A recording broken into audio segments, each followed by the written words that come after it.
সংস্কার এখন এমন অবস্থা হয়েছে, আমি মাননীয় উপদেষ্টাকে বলছিলাম একটা কবিতাই লিখে ফেলেন, হে সংস্কার তোমাকে পাওয়ার জন্য।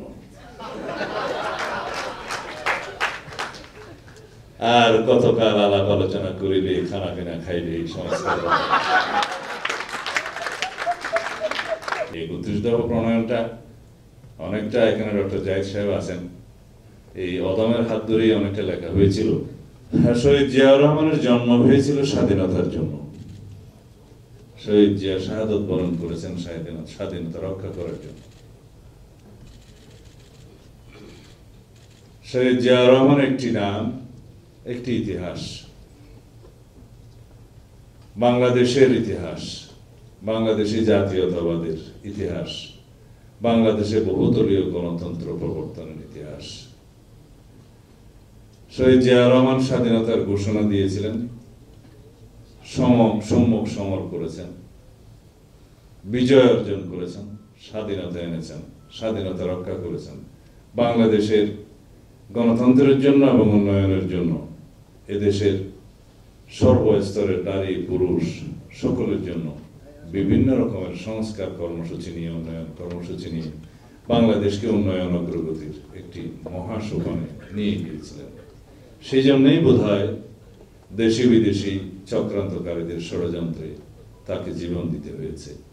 তার জীবনদানের মধ্য দিয়ে, তার রক্তদানের মধ্য দিয়ে বাংলাদেশের মাটির গভীরে তার অস্তিত্ব গ্রথিত হয়েছে, প্রথিত হয়েছে। আমরা সেই জায়গায় দাঁড়িয়ে আছি। অনেকে শহীদ রাষ্ট্রপতি জিয়াউর রহমানের সততা নিয়ে বক্তব্য দিয়েছেন।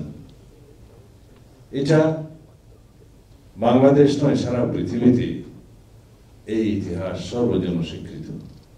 আমরা তার সততার উপর দাঁড়িয়ে রাজনীতি করছি। বাংলাদেশ জাতীয়তাবাদী দল, আমরা যারা রাজনীতি করছি তার দর্শনের উপরে দাঁড়িয়ে আমরা রাজনীতি করছি। এসএমসি ওটসালাই এলো আরো উন্নত নতুন প্যাকে, জীবন বাঁচায়, জীবনকে এগিয়ে নিয়ে যায়। বাংলাদেশি জাতীয়তাবাদের দর্শন প্রদানের মধ্য দিয়ে সারা বাংলাদেশের মানুষকে তিনি ঐক্যবদ্ধ করেছিলেন, একত্রিত করেছিলেন। পৃথিবীর বহু দেশে ভাষাভিত্তিক নৃতাত্ত্বিক জাতীয়তাবাদ আছে এবং অনেক জায়গায় ধর্মভিত্তিক জাতীয়তাবাদ খুব রেয়ার দেখা যায়, কিন্তু সমস্ত জাতি গোষ্ঠীকে, সমস্ত জনগণকে, একটি ভূখণ্ডের সবাইকে একটি পরিচয়ের মধ্যে আবদ্ধ করার তার যে আবিষ্কার, সেটাই বাংলাদেশি জাতীয়তাবাদ, যার মধ্য দিয়ে এই জাতির সমস্ত ধর্ম বর্ণ পরিচয়, সমস্ত নৃতাত্ত্বিক, সমস্ত ছোট বড় জাতি গোষ্ঠীর সবাইকে একত্রিত করে একটি জাতীয়তার পরিচয় দিয়ে ঐক্যবদ্ধ করেছিলেন। এখন যাই হোক, বাংলাদেশে আমরা সংস্কারের মধ্য দিয়ে এখন যাচ্ছি। সংস্কার এখন এমন অবস্থা হয়েছে, আমি মাননীয় উপদেষ্টাকে বলছিলাম একটা কবিতাই লিখে ফেলেন, হে সংস্কার তোমাকে পাওয়ার জন্য। আর কতকাল আলাপ আলোচনা করিলে, খানা পিনা খাইলে এই সংস্কার। জাতীয় ঐক্যমত্য কমিশনের নিয়ত কি? সবাইকে জাতীয় ঐক্যমত্য কমিশনের প্রস্তাব মেনে নিতে হবে, এই যদি নিয়ত হয় তাহলে কি ঐক্যমত্য হবে? আমরা আলোচনা করছি, কাছাকাছি আসছি, জাতির জন্য যেটা মঙ্গল হবে সেটা আমরা ধারণ করছি। এভাবেই আমরা সংস্কারের মধ্য দিয়ে এগিয়ে যাব এবং এই সংস্কার তো আজকেই শেষ হবে না। সংস্কার একটি চলমান প্রক্রিয়া। সংবিধান কোনো ধর্মগ্রন্থ নয়। আওয়ামী লীগ সংবিধানের সাথে আমি বললে তখন ধারার কথা বলবো, Saeed Abdullah 7A and B যুক্ত করেছিলেন বি, যে সংবিধানের প্রথম ভাগ, দ্বিতীয় ভাগ, তৃতীয় ভাগ শুধু 141 ছাড়া এবং প্রিয়েম্বল ছাড়া, প্রিয়েম্বল সহ এগুলো, প্রিয়েম্বল প্রথম ভাগ, দ্বিতীয় ভাগ, তৃতীয় ভাগ শুধু 141 ছাড়া, এবং তফসিলের পঞ্চম, ষষ্ঠ, সপ্তম, এগুলো পরিবর্তন করা যাবে না, যেন এটা একটা ধর্মগ্রন্থ। কিন্তু ভবিষ্যৎ পার্লামেন্টারিয়ানদের অধিকার বর্তমান পার্লামেন্ট বা বিদ্যমান পার্লামেন্ট কখনো খর্ব করতে পারে না।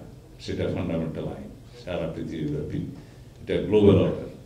যাই হোক, আওয়ামী লীগ তো নিজেই একটা আইন, সুতরাং আওয়ামী লীগ যা বলবে আইন সত্য, ওইটা ওর মতো যে তুমি যা লিখিবে তাহাই সত্য, অতএব লিখে যাও তোমার জন্ম হওয়ার আগেই। আমি এই ধর্মগ্রন্থের কথা বলবো না, বললে অন্য সমালোচনা হবে। যাই হোক, বলেছিলেন যে তুমি লিখে যাও, তুমি যাহা লিখিবে তাহাই সত্য। এই ছিল আওয়ামী লীগের থিওরি, কিন্তু সেটা ঠিক না, কখনোই ঠিক না। 31 দফা প্রণয়নটা অনেকটা, এখানে ডক্টর জাহিদ সাহেব আছেন, এই অদমের হাত ধরেই অনেকটা লেখা হয়েছিল। তখন আমি ভেবেছিলাম এই সংস্কার যদি করতে পারি তাহলে আমাকে আবার আর এক জিন্দেগি বাঁচতে হবে। এটা মেহেদী হাসানের গজল নয়, যে তোমাকে পাওয়ার পরে আমার মনে হলো যদি আরো এক জিন্দেগি বাঁচতে পারতাম। যাই হোক, এখন এই সংস্কার আমরা যেন এভাবেই করি, আমরা প্রত্যেকেই যেন মনে করি এই সংস্কার বাস্তবায়নের পরে যেন আমরা আরো এক জিন্দেগি বাঁচতে পারি, সেই সংস্কার আমরা চাই।